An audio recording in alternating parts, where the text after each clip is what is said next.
আগে একটা ব্লগ বানিয়েছিলাম, তো সেটা আমি পেট্রোল পাম্পে তেল নিতে গেছিলাম বলে তার জন্য ব্লগটা কেটে দিয়েছিলাম। তো আবার এখান থেকে আবার স্টার্ট করেছি।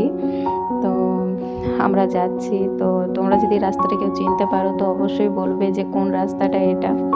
আমি ওকে বলছি, ও বলে দিচ্ছে কেন্দুয়াটি কেন্দুয়াটি। তো আমি চাইছি যে আমার যারা যারা আমার ফ্রেন্ডস আছো তারা আমাকে অবশ্যই কমেন্ট করে জানিও যে এই রাস্তাটা কোথায়। তো আমরা একটু দূরের দিকেই যাচ্ছিলাম ভিডিও শ্যুট করতে। তো আমাদের সাথে আর কেউ নেই, আমাদের যে যারা মানে ক্যামেরাম্যান কাজ করছিল ওরা সব যে যার, বুঝতেই পারছো তো এখনকার দিনে সব কাজে ব্যস্ত হয়ে যাচ্ছে। তো আমরা দুজনে এখন কিছু মতে মানে এখন ডুয়েট আনতে পারছি না বা ডুয়েট দিতে পারছি না, তো সিঙ্গেল সিঙ্গেল আমরা করছি। তো দুজনাই যাচ্ছি, তো আমাদের মধ্যে আর কেউ নেই, তো আর কি বলবো। তো আর কি বলবো বন্ধুরা, বলার মতো কিছুই নেই। আমি চাইছি যে আমি মানে যতটা আমি ক্যামেরা ধরে ওর মধ্যে মানে কথা বলতে বলতে হাসছি, ও তত হাসছে, মানে ওর মাইন্ডটা ফ্রি করার জন্য বন্ধুরা আমি মানে এটা করছি। ওর মাইন্ডটা সত্যি আমি ফ্রি রাখার জন্য আমি মানে ওকে আমি হাসাচ্ছিলাম। তো ও সেরকমভাবে মানে একবার করে হাসছে, একবার করে হাসছে না, তারপরে দেখছি ও নিজেই চুপচাপ হয়ে যাচ্ছে। দিয়ে বলছে, দিদি তুমি হাসাচ্ছ কেন আমাকে, আমাকে সামনের দিকে আমাকে ড্রাইভিং করতে দাও।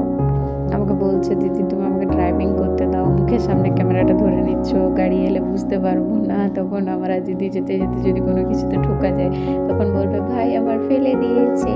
তো এই কথাটাই ও আমাকে বলতে চাইছে।